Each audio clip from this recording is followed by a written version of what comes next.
الجزء الأول من المشروع ده كان عن بناء واختبار طيارة بمروحتين. استخدمنا فيها رؤوس مراوح هليكوبتر مطبوعة بتقنية الطباعة الثلاثية الأبعاد علشان نتحكم فيها.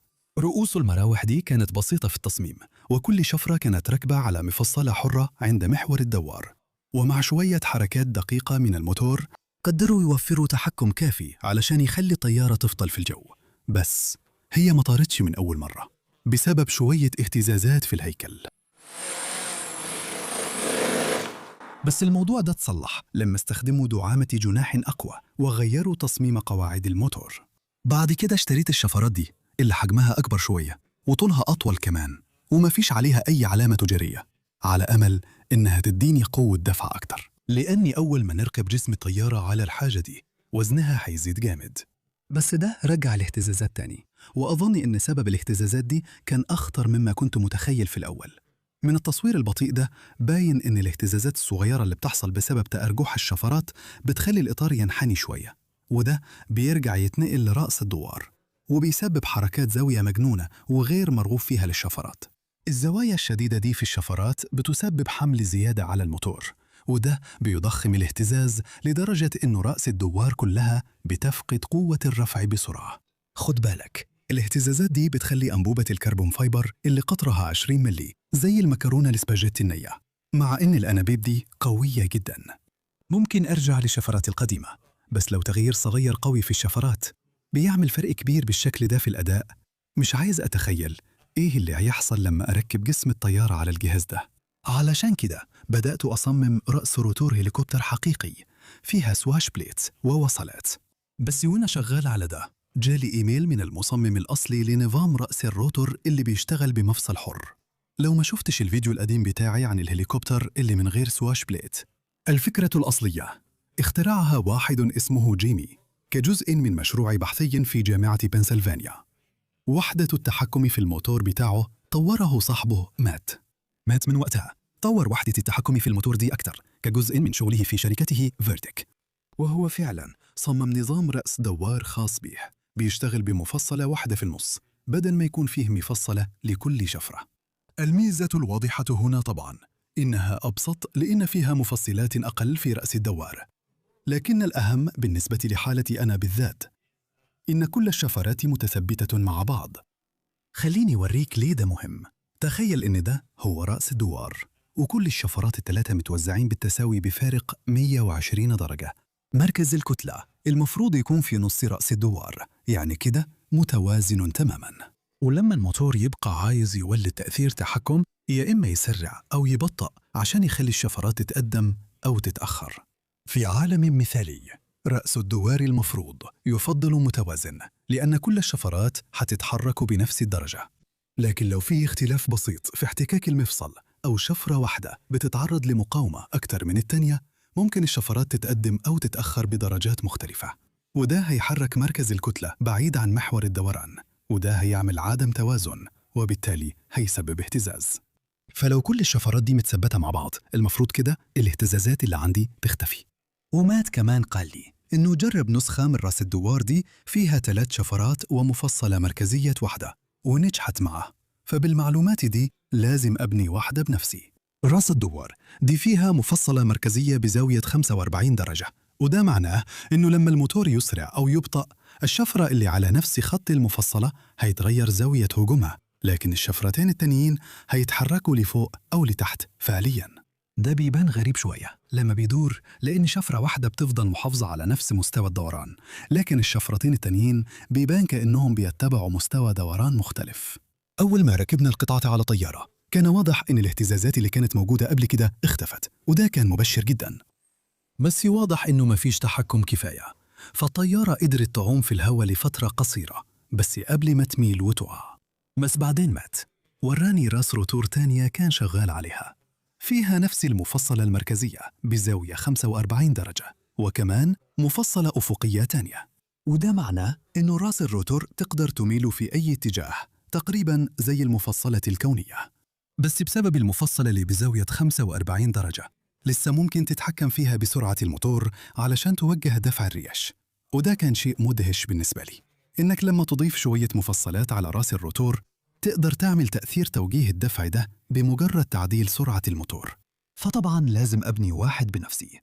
التصميم ده شبه التصميم اللي فات جداً، بس فيه المفصلة الأفقية الإضافية اللي في النص. واللي مثير للاهتمام إن اتجاه الارتكاز ده شغال كويس بسبب المفصلة الأفقية، لكن بسبب المفصلة اللي بزاوية 45 درجة. عشان أخليها دي دور يمين وشمال، الشفرات لازم تلف يمين وشمال، والحركة دي بالضبط بالعكس هي اللي هتستخدم عشان أتحكم في توجيه الدفع. لما تتركب على الموتور بتحتاج بس نبضات بسيطة من الموتور عشان تخلي الدوار يدور، وده فعلا ممتع في المشاهدة. وكمان بسبب تقليل الاهتزازات في رأس الدوار ده شلت حامل الموتور الكبير، ورجعت أستخدم عمود الجناح اللي مقاسه 14 ميلي علشان أوفر في الوزن. بس يا ترى أداؤه في الجو عامل إزاي؟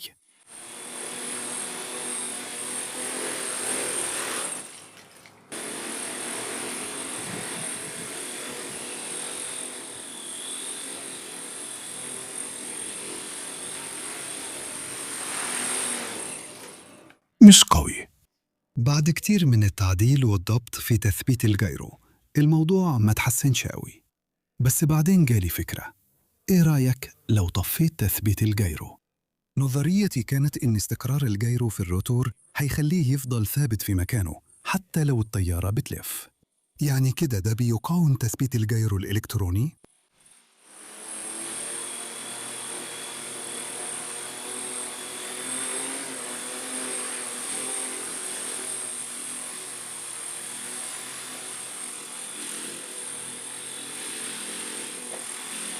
اللي فعلا مثير للاهتمام إنه الجهاز ده بيطير من غير أي تثبيت على محور الميل، ودي حاجة عمري ما كنت أتخيل إنها ممكنة.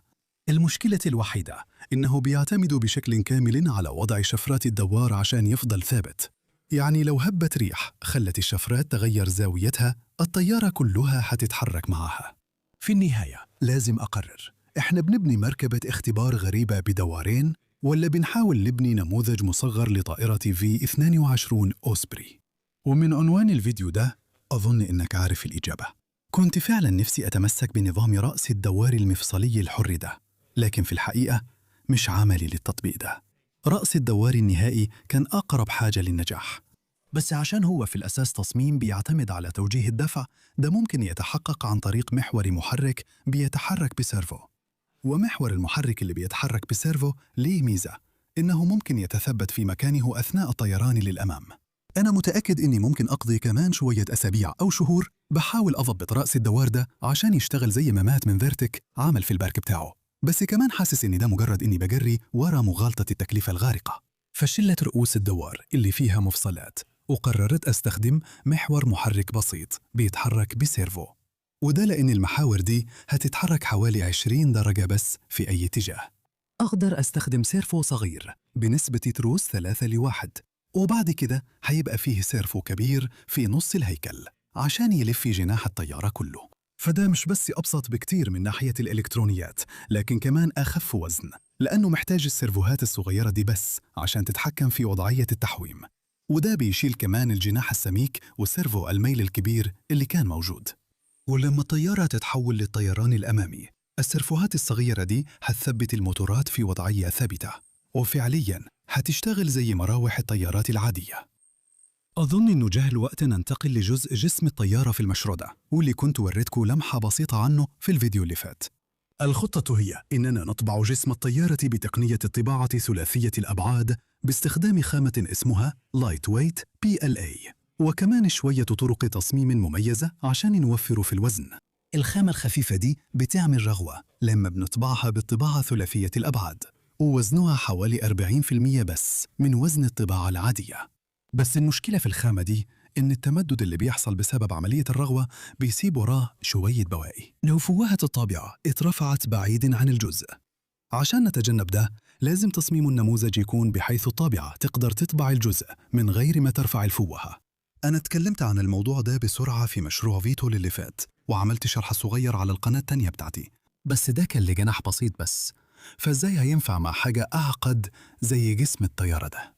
بدأت الأول بإني أعمل شوية رسومات في برنامج كاد علشان أمشي على شكل الأوسبري الحقيقي، وده خد وقت كبير عشان أضبطه. بس لما جمعتهم مع بعض الشكل النهائي بقى شبه الحقيقي شوية. بعد كده عملت جسم طيارة تاني أصغر شوية، وده هيبقى مهم كمان شوية. من هنا أقدر أبدأ أقطع دعامات التقوية اللي هتساعد جسم الطيارة يحافظ على شكله. دلوقتي ده هيحاكي الحشو الداخلي العادي في الطبعة الثلاثية الأبعاد اللي بيملأ الجزء كله، بس في التطبيق ده هو مطلوب بس حوالين القشرة الخارجية. فأقدر أستخدم جسم طيارة أصغر علشان أطرح كل الدعامات الداخلية، وده هيسيب لنا إطار هيكلي فقط. الخطوة الأخيرة هي إزالة الدعامات دي من نموذج جسم الطيارة الصلب، علشان ده هيخدع الطابعة وتخليها تطبع الجزء من غير ما ترفع الفوهة. لو كنا صممنا جسم الطيارة كقشرة وأضفنا دعامات صلبة جواه، الطابعة هتضطر ترفع الفوهة كل مرة تعمل فيها دعامة جديدة. لكن لو جسم الطيارة نموذج صلب وقطعنا الدعامات منه، الطبعة هترسم كل طبقة من غير ما ترفع الفوهة، وده هيخلي الجزء نظيف وخفيف الوزن. كمان ده إصدار جديد من PLA خفيف الوزن من كولور فاب، وبيقدر يتحمل درجات حرارة أعلى. لأني قبل كده حصل معايا إن أجنحة مطبوعة ثلاثية الأبعاد سيوحت في الشمس، ولحسن الحظ اللون ده مثالي لطائرة الأوسبري. ممكن تلاحظ إن فيه مجموعة من الضلوع الكبيرة والصغيرة اللي بتغطي الجزء الداخلي من جسم الطيارة، وده لأني عملت كتير من اختبارات الطباعة علشان أعرف إزاي أقدر أخلي الأجزاء دي خفيفة على قد ما أقدر، وفي نفس الوقت أحافظ على قشرة خارجية قوية. دي بس شوية من النماذج الأولية اللي طبعتها وأنا بصمم الحاجة دي. زي النموذج ده اللي فيه كثافة عالية من الضلوع الصغيرة جدا، وده بيمسك القشرة كويس جدا، بس في نفس الوقت مرن وبيتلوي بسهولة. وبعدين فيه النموذج ده اللي فيه كثافة أقل من الضلوع الأكبر، وده أقوى شوية، بس الضلوع مش بتدعم القشرة كويس، فبتلاقيها بتتلوي بين الضلوع. فده التصميم النهائي اللي هو عبارة عن دمج بين الاتنين، ففيه كثافة عالية من الضلوع الرفيعة عشان تحافظ على قوة القشرة، وكمان فيه كثافة قليلة من الضلوع الأكبر عشان تدي الجسم الرئيسي القوة العامة. فبعد حوالي 4 أيام من الطباعة، دلوقتي عندي كل القطع جاهزة عشان ألزقها مع بعض، واستخدمت لزق CA العادي أو اللي أحياناً بيتقال عليه سوبر جلو، وده كان متعب شوية لأنه بينشف بسرعة جداً. جسم الطيارة متصمم إنه يتلزق مع بعضه في 3 أجزاء: المقدمة والجزء الأوسط والديل، واللي في الآخر هيتثبتوا مع بعض بمغناطيسات.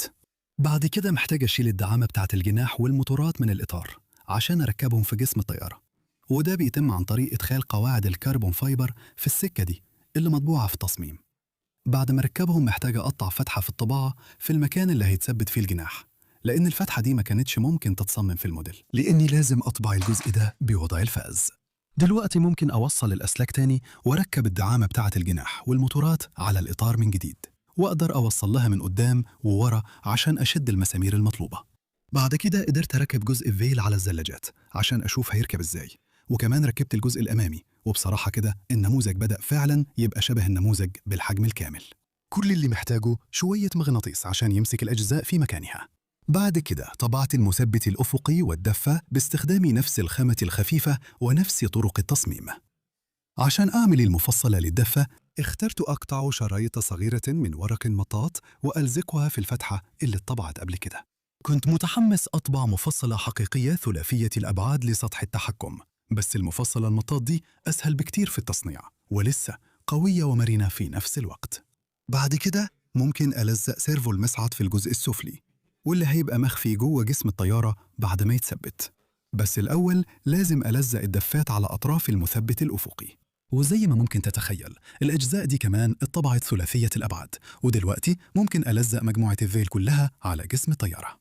ودلوقتي جاء وقت تغطية قواعد الموتور ببعض حواض المحركات اللي شبه الحقيقية، والحاجات دي كبيرة جدا زي اللي في الحقيقة بالظبط، وده ممتاز عشان يخبي كل الأسلاك الكتير، وبيتم تثبيتها في مكانها باستخدام الحوامل اللي بتتلزق دي، وكمان شوية مغناطيسات عشان يربطوا النصين مع بعض. وبيفضل بس الجزء العلوي من الموتور والمروحة باينين، كمان عشان الموتور بيتحرك لوحده بعيد عن حوض المحرك وقت التحويم. توجيه الدفع مش هيخلي الحواض تتحرك يمين وشمال، وده إن شاء الله هيخلي شكل الطيارة يفضل شبه الحقيقي. فقبل ما أبدأ أبني الجناح، ده غالباً وقت كويس إني أختبر إذا كان الجهاز ده لسه هيقدر يحوم بعد ما ضفت جسم الطيارة. المراوح اهتزت شوية في الأول عشان الريش كانت متنية بسيط أثناء النقل، بس بسرعة عدلت والطائرة ارتفعت عن الأرض بسهولة. بصراحة أنا متفاجئ قد إيه الجهاز ده بيطير كويس. هو في الحقيقة أكثر ثبات لما جسم الطيارة متوصل، وده غالباً عشان الوزن الزايد والعطالة بيقللوا من الحركات. أنا ما عملتش أي ضبط من ساعة ما ركبت جسم الطيارة، فممكن يبقى أحسن شوية، بس أكيد البداية كويسة. وكمان مبسوط إني بعدت عن رؤوس الدوارات القديمة عشان النظام ده أبسط بكتير، ولما بيكون بيحوم تقريباً مستحيل تلاحظ إن الدوارات بتتحرك يمين وشمال، وده بسبب إنه محركات الناسيل ثابتة.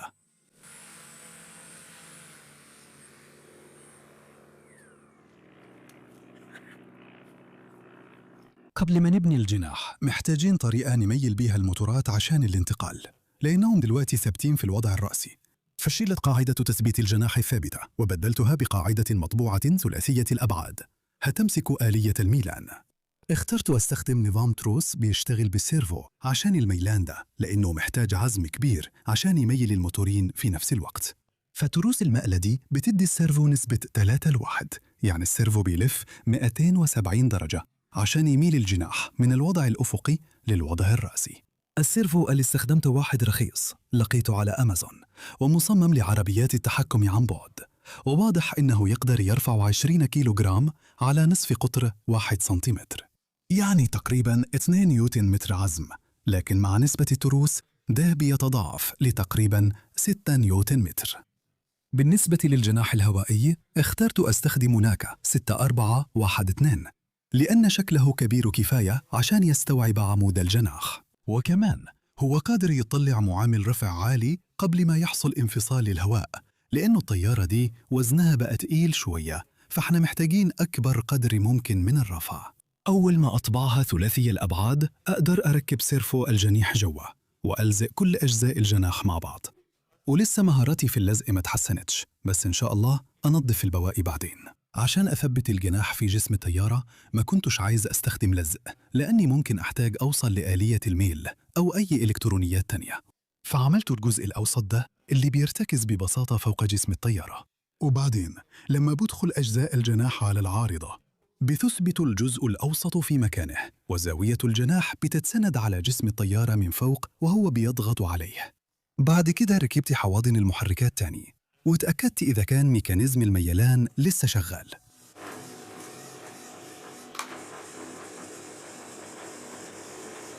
وأخيراً نقدر نضيف الجنيحات اللي بتشتغل بنفس طريقة دفة الارتفاع باستخدام شرائط مطاطية كمفصل.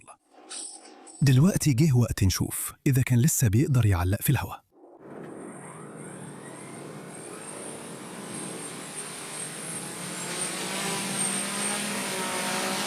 أكيد محتاج قوة دفعة أكتر بكتير عشان يعلق في الهواء والجناح راكب، لأن جزء كبير من تدفق الهواء اللي جاي من المراوح بيتحجب بسبب الجناح، وعشان كده الجناحات في أقصى وضع ليها لتحت عشان يقللوا مساحة الجناح الأفقية. ونصيحة صغيرة، ما تركبش جسم الطيارة مع بعضه بمغناطيسات. لحسن الحظ كنت متوقع إنه ده ممكن يبقى مشكلة، فطبعت المشابك دي عشان أضم الأجزاء مع بعض، فبوزن شوية أكتر من 2.2 كيلوغرام وشوية، وبجناح عرضه 1 متر وفواصل بين الألواح أكتر من تسلا. الحاجة دي جاهزة لتجربة الطيران. تمام، النهاردة هو اليوم اللي هنشوف فيه إذا كانت الحاجة دي هتطير ولا هتفشل. مفيش حاجة فضلة غير إني أطير الحاجة دي. هقلع بسرعة جدا وهحول للطيران للأمام، يعني نص للأمام، وهطير بسرعة جدا بس علشان ندخل شوية هواء تحت الأجنحة.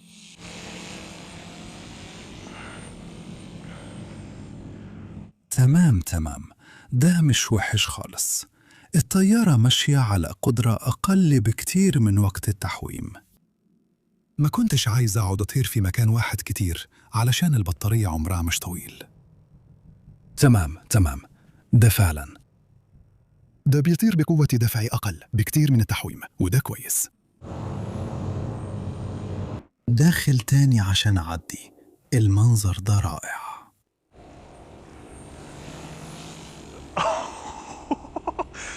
ده ناعم جدا. لفي كمان مرة وبعدين حننزله على الأرض. واو واو واو، مش مصدق إن ده بيطير.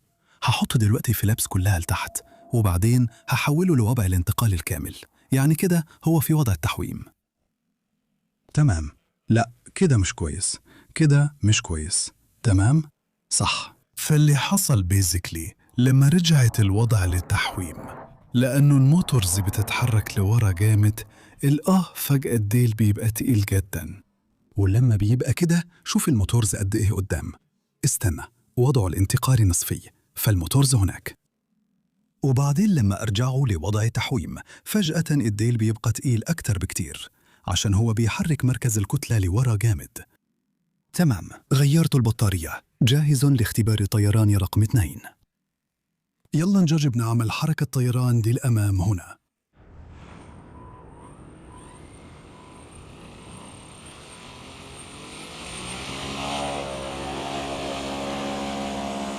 انتقال لنص طيران للأمام. ارفعوا الجنيحات لنص المسافة. خذ ارتفاع عالي. هبدأ الانتقال دلوقتي.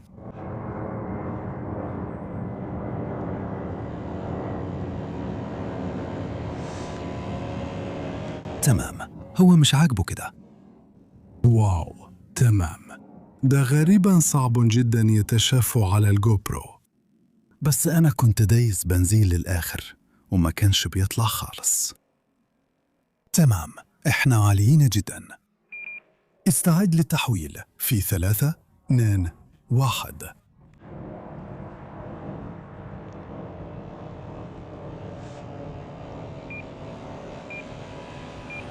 هي بتطير. لا، مش عاجبها كده. أيوة، هو مش عاجبه كده خالص. طيب يلا ننزله على الأرض ونحاولش نخليه تقيل من ورا تاني. هحاول أبطئه كفاية كده. الفلابس كلها لتحت، وبعدين في آخر لحظة. لا لا. أوه، تمام. أيوة، ده هو.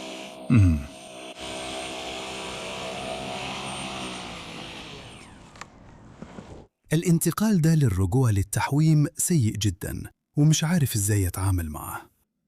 هو بس بيرفع مقدمة الطيارة فجأة، أول ما مركز الكتلة بيرجع لورا. جربته في كذا رحلة اختبار تانية عشان كان عندي بطاريات زيادة، بس كان بيطير كويس، بس في وضع الانتقال النصفي. أظن ده عشان بيكون فيه سرعة هواء كفاية تحت الجناح تقلل الحمل على الموتورات. بس برضو استخدام الموتورات عشان ترفع الطيارة بيسمح لها تطير بسرعة معقولة. تحرك مركز الكتلة بسبب ميل الموتورات لسه مشكلة كبيرة، سواء في الرجوع لوضع التحويم أو في الطيران للأمام. لما الموتورات بتكون في الوضع الأفقي، الطيارة بتكون ثقيلة جدا من قدام.